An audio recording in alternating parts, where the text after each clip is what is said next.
So, given an integer array nums and an integer val, remove all recurrences of val in nums in place. The order of the elements may be changed.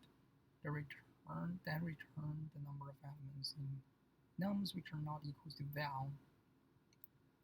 Consider the number of elements in nums which are not equal to val to be k. To get accepted, you need to do the following things. Change the array num such that the first k elements of nums contain the element which are not equal to val. The remaining elements of nums are not important as well as the size. What? Nums.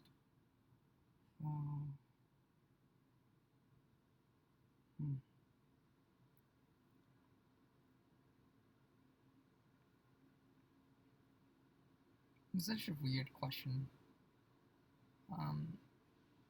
So basically, you need to do some changes.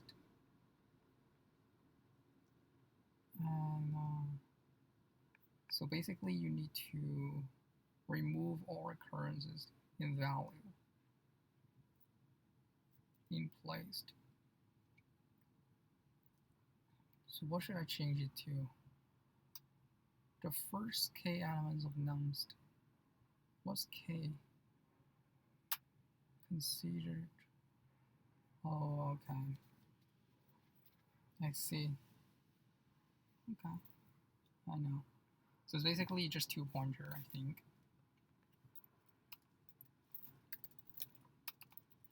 2 pointers. And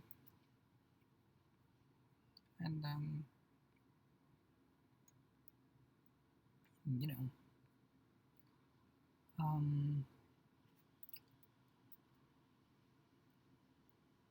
I is the result pointer. J is the loop pointer, which will increment one by one. So maybe I just swap it because usually we loop with I first, and then we have a J. So basically, if nums I is not equals to val, then nums J is equals to nums I, and then we both plus it. If nums I is not equals to val, then just nums, they're just nums J, because J is the pointer to recover result is equals to nums I plus J plus as well. Yeah, actually we don't have to I plus. I think so. That's probably the idea. And the time complexity of that is O(n), and the state complexity of that is O(1), because we don't use anything, which also fulfill the requirement of doing all the algorithm in place. So I guess that should be good enough, I think.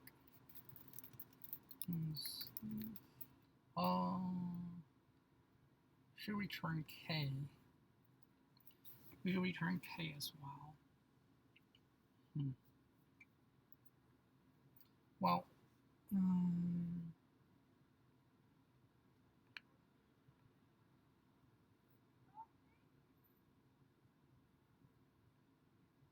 we need to sort.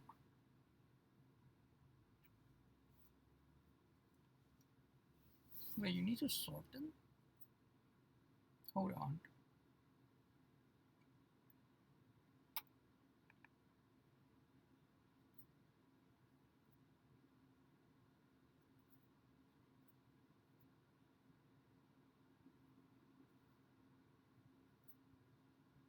Wait, it's not just removing. Why is it sorted? Hold on. Did I miss something? The order of the elements may be changed, and return a number of elements in the nums which are not equal to val. So the rest 0. So, and then the rest plus, I think this should work.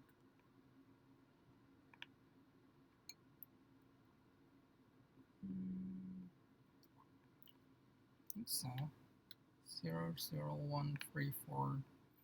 Note that the 5 elements can be returned in any order.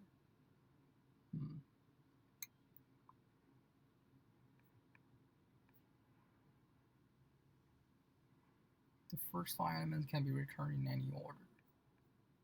Oh, okay. First,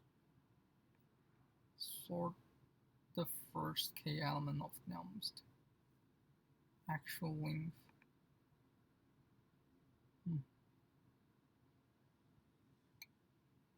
I don't think so. You need to be sorted. No. The first 5 elements containing 0, 0, 1, 3, 4. So it's 2. So that's why nums expected nums. Okay.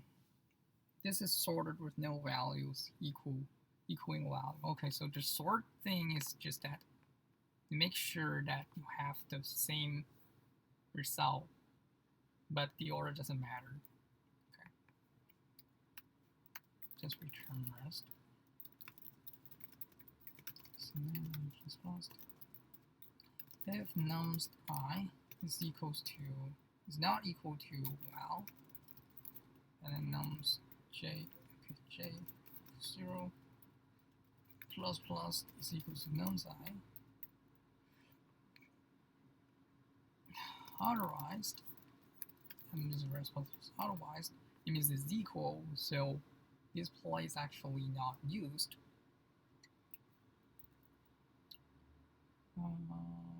So we do nothing. Yeah. Okay. We do nothing. I guess that's pretty much all. Let's see if this actually works. 2, 2.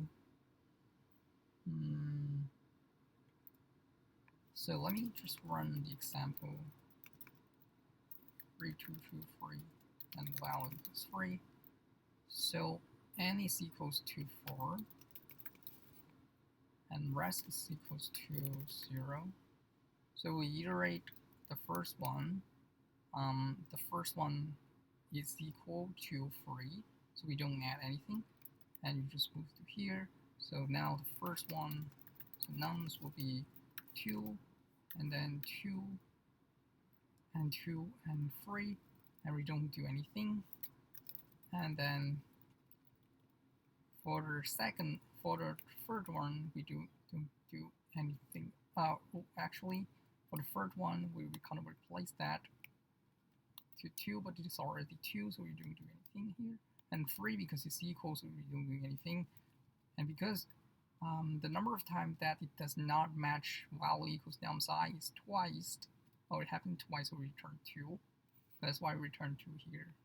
I think that actually works. I hope so. Why the constraint is so small? It doesn't make sense. I'm trying to copy this.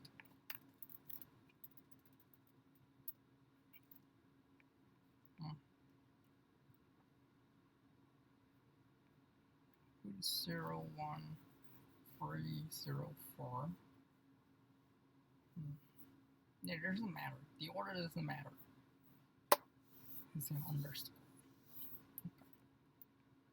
Let's try some of this. Shouldn't be that hard. Okay, accept it. So again, the time complexity is 1 and the space complexity is 1. I'm not sure why the constraint is so low here. It can be much higher. Anyway, let's move on to the next question.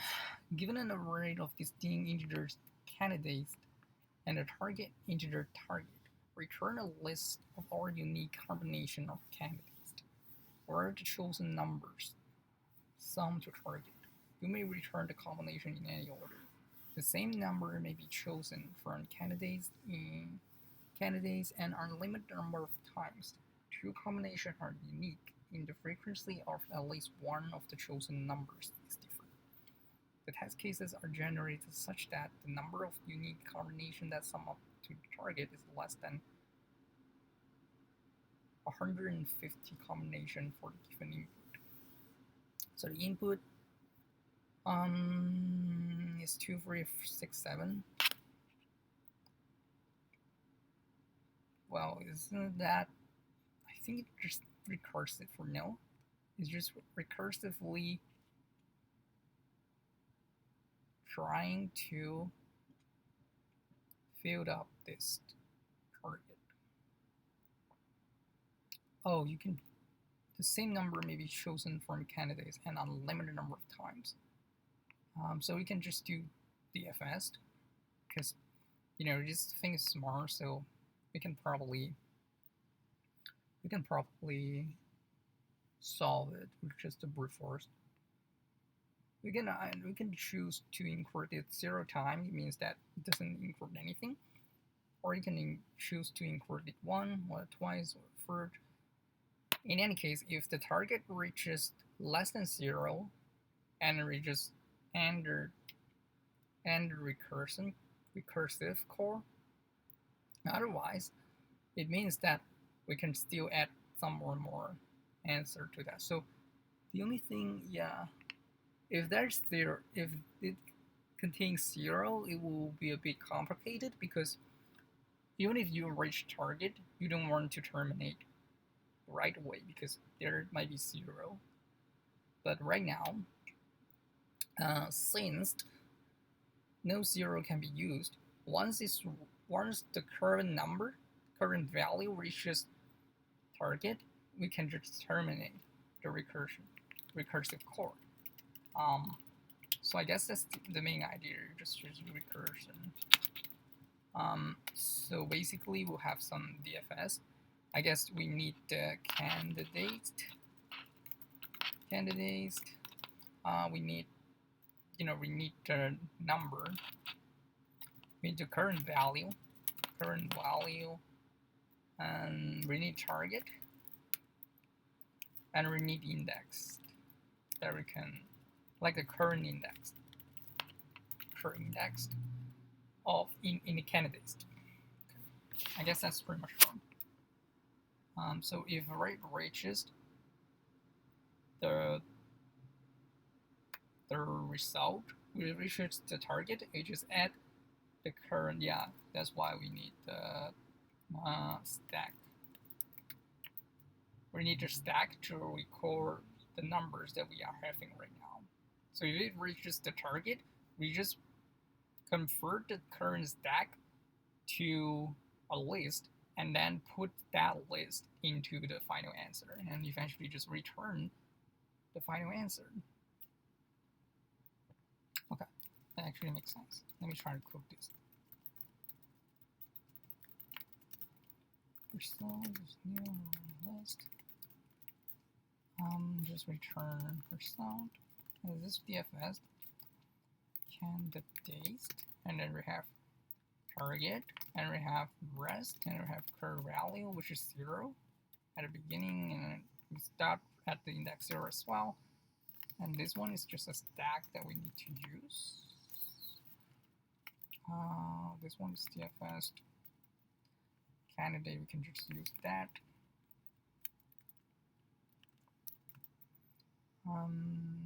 Target. The result is this one.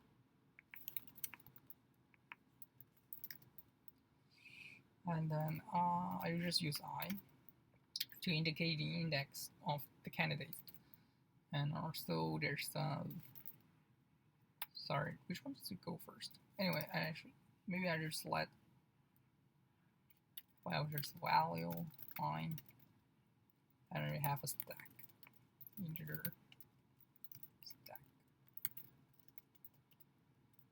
Okay, so we should return nothing.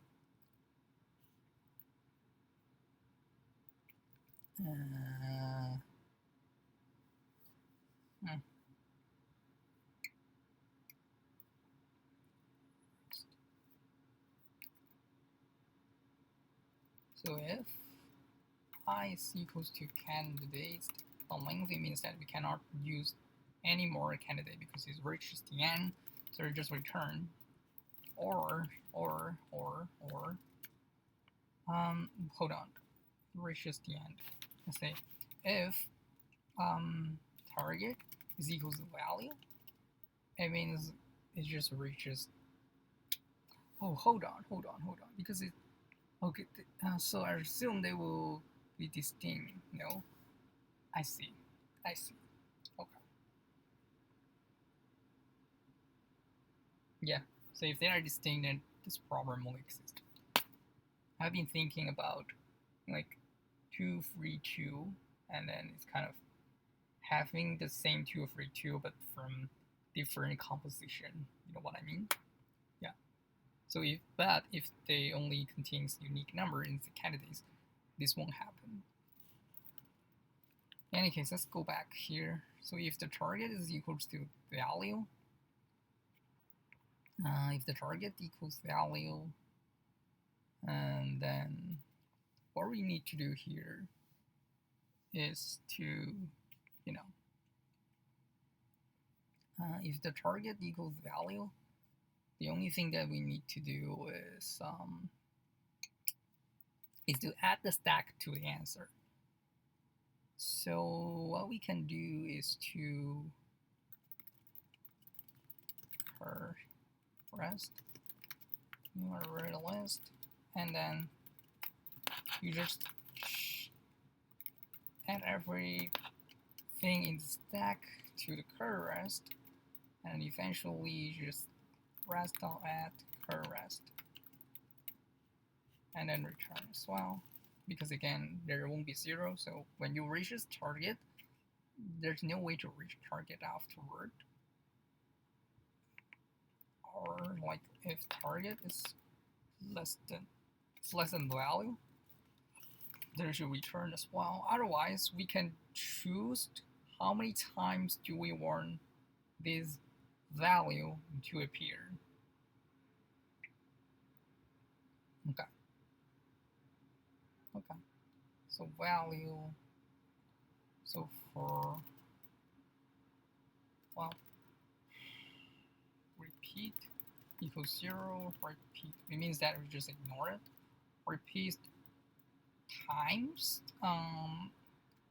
candidate I. It means the number of times it repeat plus the current value is still less than or equal to target, then we can still do this repeat. Otherwise, we just repeat plus. Okay. So if we choose to, hold on. There's one more interesting thing that we can do. Instead of using a for loop, you just don't increment the index of the current index of the I. So it's just kind of reconsider the thing again. How about that? So that's what I'm talking about. So we can just ignore it. By ignoring it, I mean it's just candidate, target, and rest, and value, and I plus 1 and stack. It means that we just ignore this current value. In our case, is that we consider this number, which is the candidate, and then because we consider them, we need to add the value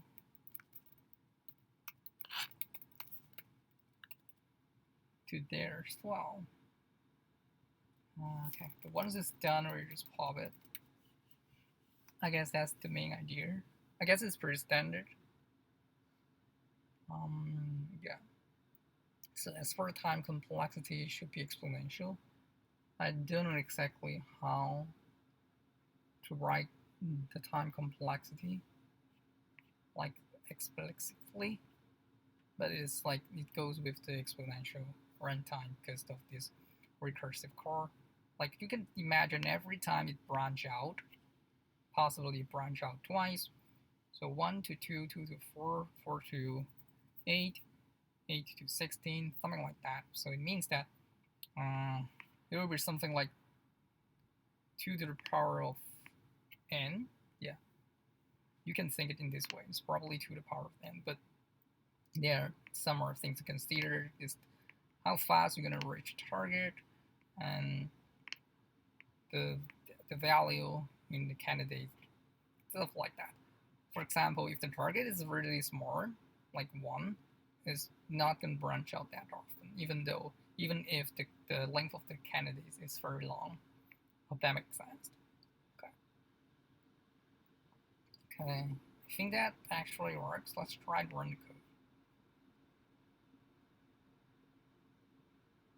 7, 2, 2, 3. The order doesn't matter, no? I think it doesn't. It doesn't, okay. It doesn't make sense for it to matter. Because it's not necessary, in my opinion, but, I might be wrong.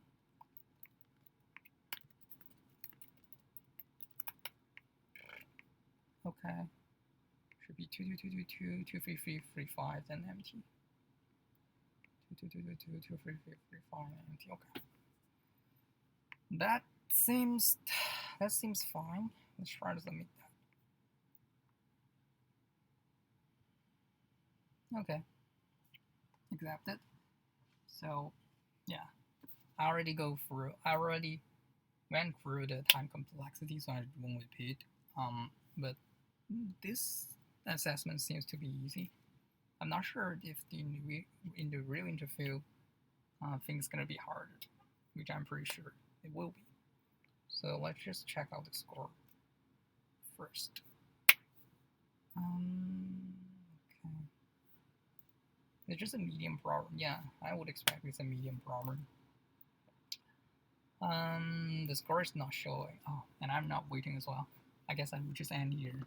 So, in conclusion, it's like a pretty easy assessment. I hope you learned something. That's all for today. Okay, the score is showing. Okay, 7.17. It's not that bad. Okay, anyway, see you.